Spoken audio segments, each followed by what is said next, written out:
किसी देश का शासक या राजा अपनी जाति या धर्म का प्रचार प्रसार करने लगता है और राष्ट्रीय हित की बात नहीं सोचता है। बाबा साहब डॉक्टर अम्बेडकर इस देश को लोकतांत्रिक बना के गए हैं, तो लोकतंत्र है, यहाँ किसी धर्म एक जाति का पट्टा नहीं है, यहाँ सभी धर्मों के लोग हैं। और आरएसएस राष्ट्रीय सेवक संघ उसने हमेशा से, जिसने कभी भी अपने कार्यालय में, अपने कार्यालय के ऊपर राष्ट्रीय ध्वज नहीं फहराया, वो चाहते हैं कि जो शासन पहले चला आ रहा था, हमारा राज चला आ रहा था, वही रहे और लोकतंत्र धीरे धीरे खत्म हो। जैसे उन्होंने शुरू में ही देश आज़ाद होने पर ही घोषणा कर दी थी कि हम इस भारतीय झंडे को अपना झंडा नहीं मानेंगे, भारतीय संविधान को हम अपना संविधान नहीं मानेंगे और हम इसको लोकतंत्र ना मान के हम इसे अपना हिंदू राष्ट्र मानेंगे। इसके जो अम्बेडकरवादी लोग हैं, जो परम पूज्य बोधिसत्व बाबा साहेब की विचारधारा में विश्वास करते हैं, उनको मानते हैं, बहुजन समाज के लोगों से मैं एक बात कहना चाहता हूं, आप उस पार्टी को वोट कीजिए जो संविधान में पूर्ण आस्था रखती हो। आप उस पार्टी को वोट दीजिए जो संविधान को पूर्ण लागू करने की बात करती हो। आप उस व्यक्ति को वोट दीजिए जो बहुजन विचारधारा में विश्वास करता हो। नमो बुद्धाय, जय भीम। साथियों, मैं अरविंद कुमार अम्बेडकर प्राइम के माध्यम से मैं अभी नोएडा में हूं और नोएडा में हमारे साथ हैं बहुजन गायक शशि भूषण जी। शशि भूषण जी से आज के वर्तमान में जो भी घटनाएं हो रही हैं उनके बारे में बात करेंगे। तो सर, आज के समय जो घटनाएं घट रही हैं उसकी मुख्य वजह क्या है? देखिए, आज देश में जो घटनाएं घट रही हैं, चाहे वो मारकाट की हैं, चाहे वो धर्म जाति की हैं, चाहे वो आतंक की हैं। आतंक एक ही आतंक नहीं होता कि किसी देश का व्यक्ति आके यहाँ मारकाट करे, वही आतंक होता है। जातिवाद भी यहाँ बहुत बड़ा आतंकवाद है और सबसे ज़्यादा घटनाएं जो हो रही हैं वो जातिवाद, आतंकवाद की हो रही हैं। जब किसी देश का शासक या राजा अपनी जाति या धर्म का प्रचार प्रसार करने लगता है और राष्ट्रीय हित की बात नहीं सोचता है, तो फिर उसके धर्म के जो लोग हैं वो आतंकी बन जाते हैं और फिर वो धर्म के नाम पर लोगों को मारना स्टार्ट कर देते हैं। ये वर्तमान के हालात हैं। जबकि जो राजा होता है उसे चाहिए कि अगर ये लोकतंत्र है तो लोकतंत्र की बात करे, सभी धर्मों की बात करे, वो किसी एक धर्म का नहीं है। ये सब प्रजातंत्र में चलता था, लेकिन अब लोकतंत्र है। बाबा साहब डॉक्टर अम्बेडकर इस देश को लोकतांत्रिक बना के गए हैं, तो लोकतंत्र है, यहाँ किसी धर्म एक जाति का पट्टा नहीं है, यहाँ सभी धर्मों के लोग हैं। और यहाँ के जो लोग हैं वो किसी भी धर्म को माने, इस पे राजा दबाव नहीं बना सकता। लेकिन जब राजा ही आतंकवादी हो जाए, यानी जातिवादी आतंकवादी हो जाए, तो फिर आप उससे न्याय की उम्मीद नहीं कर सकते। यही कारण है कि इस देश में जितनी भी घटनाएं हो रही हैं धर्म के नाम पर, वो एक जाति के राजा बनने के कारण हो रही हैं। इस देश में एक जो संघ है, आरएसएस राष्ट्रीय सेवक संघ, उसने हमेशा से, जिसने कभी भी अपने कार्यालय में, अपने कार्यालय के ऊपर राष्ट्रीय ध्वज नहीं फहराया, जिसने ये घोषणा की थी कि हम इसे अपना राष्ट्रीय ध्वज नहीं मानते, वो लोग आज देश के शासक हैं। तो वो इस देश में इस राष्ट्रीय ध्वज को, इस राष्ट्रीय संविधान को, इस राष्ट्र के जितनी भी चीज़ें हैं जो लोकतंत्र को मजबूत करती हैं, उन्हें कभी नहीं चाहेंगे कि वो उन्हें बरकरार रखें। वो चाहते हैं कि जो शासन पहले चला आ रहा था, हमारा राज चला आ रहा था, वही रहे और लोकतंत्र धीरे धीरे खत्म हो। जैसे उन्होंने शुरू में ही देश आज़ाद होने पर ही घोषणा कर दी थी कि हम इस भारतीय झंडे को अपना झंडा नहीं मानेंगे, भारतीय संविधान को हम अपना संविधान नहीं मानेंगे और हम इसको लोकतंत्र ना मान के हम इसे अपना हिंदू राष्ट्र मानेंगे। तो वो अब उसको बनाने की कोशिश कर रहे हैं, लेकिन उनकी ये कोशिश नाकाम रहेगी। आप इस बात को ध्यान रखें। और बाकी कोई भी इस देश में इस मामले में कोई साथ दे ना दे, लेकिन इस देश के जो अम्बेडकरवादी लोग हैं, जो परम पूज्य बोधिसत्व बाबा साहेब की विचारधारा में विश्वास करते हैं, उनको मानते हैं, वो लोग इस देश को कभी भी हिंदू राष्ट्र या इस तरीके के जो एक धर्म या इस तरीके की जो फिलहाल राजनीति चल रही है, इसमें उनके मंसूबों को कभी भी कामयाब नहीं होने देंगे। तो हमारे जो राजा है, यानी कि जो प्रधानमंत्री है, तो आपका कहने का मतलब है वो जनता विरोधी है? नहीं, जनता विरोधी नहीं है वो। जनता में तो सभी आते हैं, लेकिन वो एक पक्ष के तो हितकर हैं, बाकी जो और पक्ष हैं उनके विरोधी हैं। एक पक्ष माने तो जिसके विरोधी आपका कहना किस पक्ष जो है? व्यक्ति संघ की विचारधारा से ताल्लुकात रखता है वो उनका अपना पट्टाधारी आदमी है। जो व्यक्ति संघ की विचारधारा में विश्वास नहीं रखता वो व्यक्ति अम्बेडकरवादी है, वो व्यक्ति राष्ट्रीय भक्त है। राष्ट्रीय द्रोह क्या है? राष्ट्रीय द्रोह ये है कि जो राष्ट्र की किसी भी बात पे विश्वास ना करे वो व्यक्ति, वो संस्था, वो आदमी, वो संगठन राष्ट्रीय विरोधी कहलाता है। जिस संस्था ने हमेशा से राष्ट्रीय ध्वज का विरोध किया हो तो वो राष्ट्रीय का विरोध है और वो लोग राष्ट्रीय विरोधी हैं। आप इस बात को मान के चलिएगा। उन लोगों ने कभी भी भारतीय संविधान का सम्मान नहीं किया, उसके हमेशा विरोध में रहे, अर्थात भारत के विरोध में रहे, अर्थात यानी कि भारत के संविधान के विरोध में है तो राष्ट्रीय संविधान के विरोध में है, अर्थात राष्ट्रीय विरोध में है, यानी राष्ट्रीय विरोधी हैं। तो आप एक बात बताइए, वो एक भारत के अंदर, पूरे भारत के अंदर जो है हिंदू राष्ट्र बनाने की कोशिश में लगे हुए हैं और आप कह रहे हैं कि जो है वो संविधान विरोधी हैं, राष्ट्र के हित में नहीं काम कर रहे हैं। तो क्या ये जो भी काम कर रहे हैं वो किसके हित में काम है?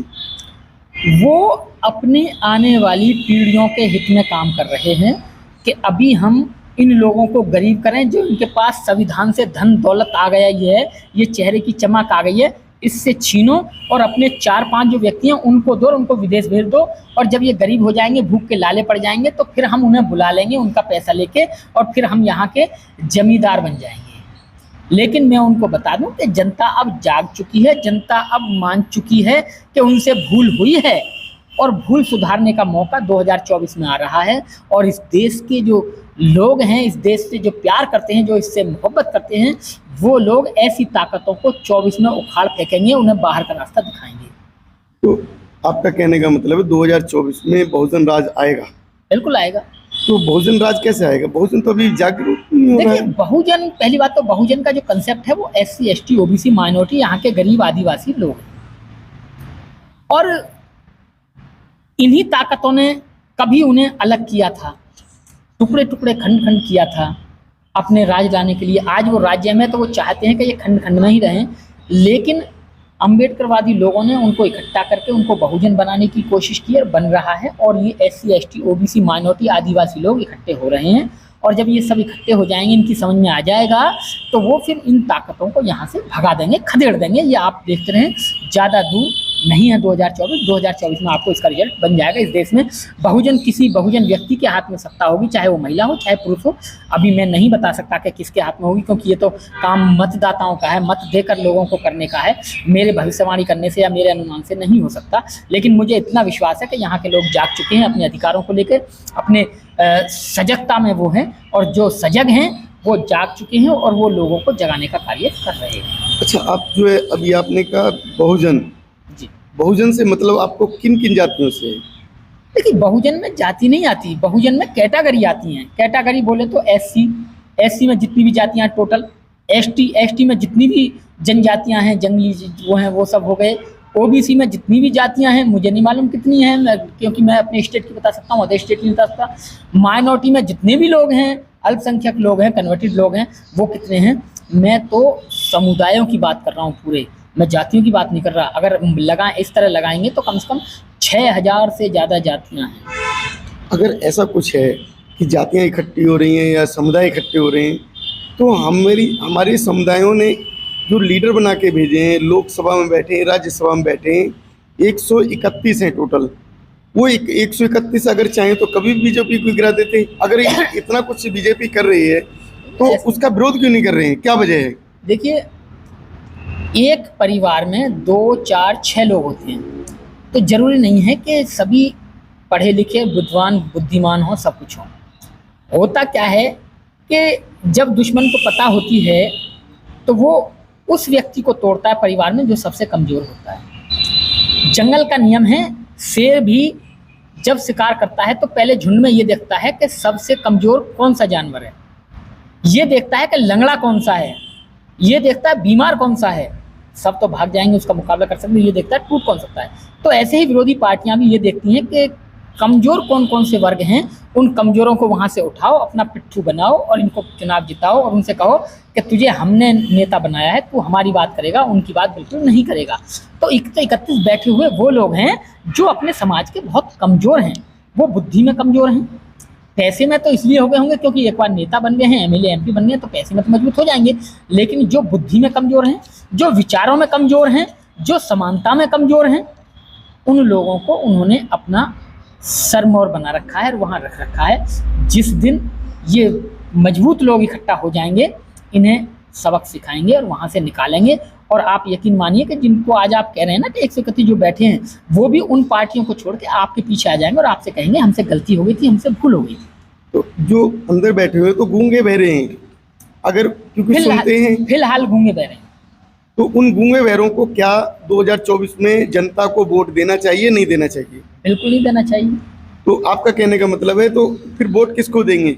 वोट आप उसको दीजिए जो समाज का व्यक्ति हो, जिस लीडर पे आप विश्वास करते हैं, उस लीडर ने आपके बीच में किसे भेजा है और किसको वोट डालने के लिए कहा है, आप उसे वोट दें। तो पहले 4 बार मुख्यमंत्री बनी बहन मायावती जी, उनका शासन तो पूरा देश देखा है, पूरा देश जानता है, मुझे कहने की या बताने की जरूरत नहीं है।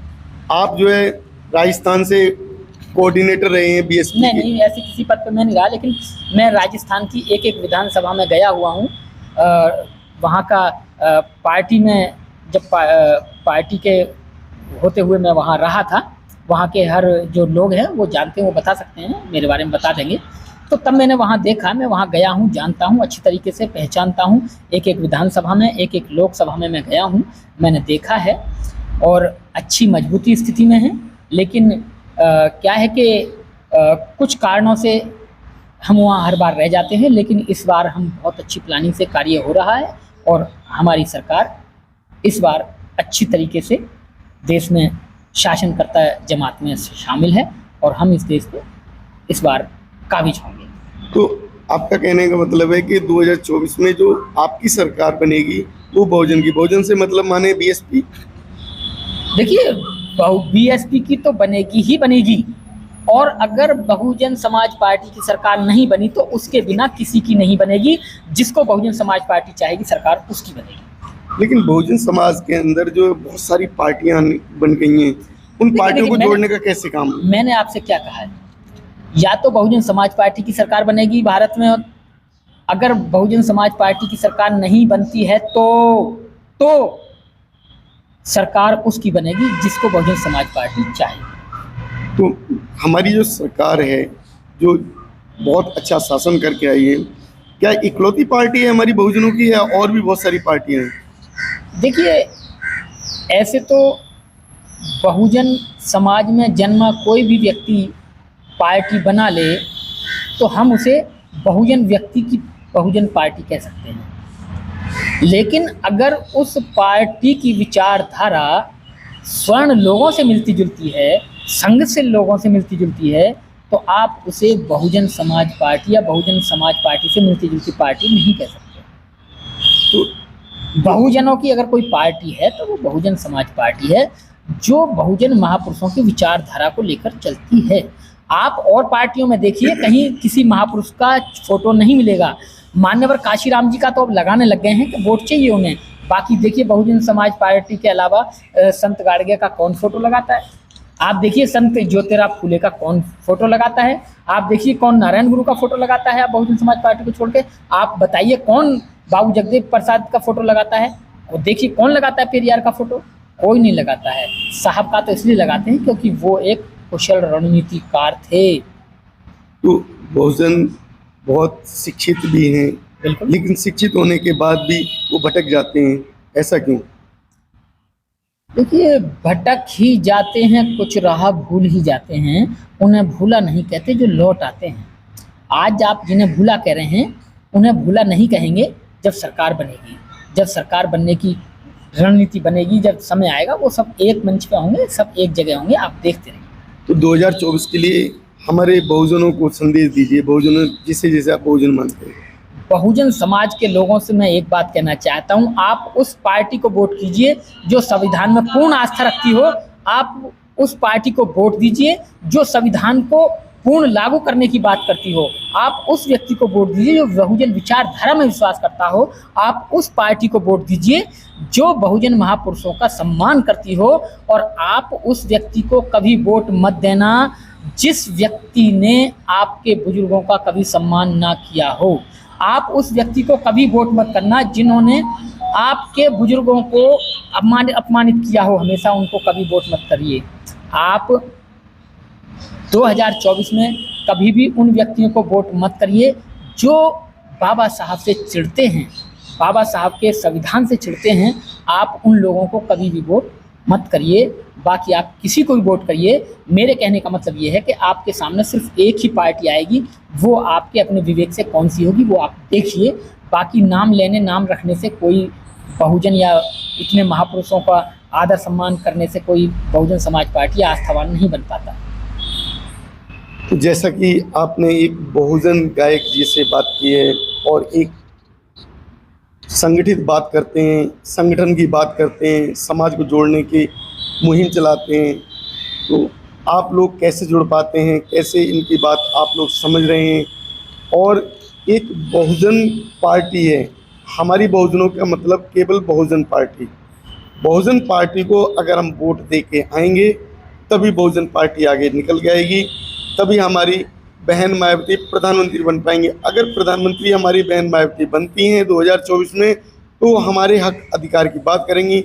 अभी हमारे 131 सांसद हमारे यहाँ अभी बैठे हैं वर्तमान सरकार में, लेकिन कोई भी सांसद किसी भी तरीके से कोई बात नहीं करता बहुजनों की।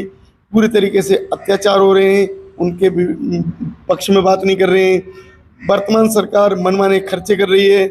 हमारा ही पैसा है, हमारे टैक्स है, हमारी जीएसटी है और उसका इस्तेमाल वर्तमान सरकार उल्टे सीधे कामों में कर रही है। उस पैसे को बर्बाद कर रही है और पैसे के द्वारा धनाढ्य कर रही है अपने समाज को। यानी कि जो कि मनु के मानने वाले व्यक्ति हैं, जो कि बीजेपी के मानने वाले व्यक्ति हैं, ठेकेदार हैं, समाज है वो मजबूत हो रहा है। तो आपको अपना समाज, अपने नेता, अपनी पार्टी को मजबूत करना है। ये संकल्प लेके 2024 में वोट करने की अभी से एक मुहिम चलाएं। आप भी समझें, अपने पड़ोसी को समझाएं, रिश्तेदारों को समझाएं, पूरे अपने ज़िले वालों को समझाएं, उसके बाद राज्य को समझाएं और देश को समझाने का कार्य करें। इसी के साथ मेरा आप लोगों से नमो बुद्धाय। जय भीम, जय भीम।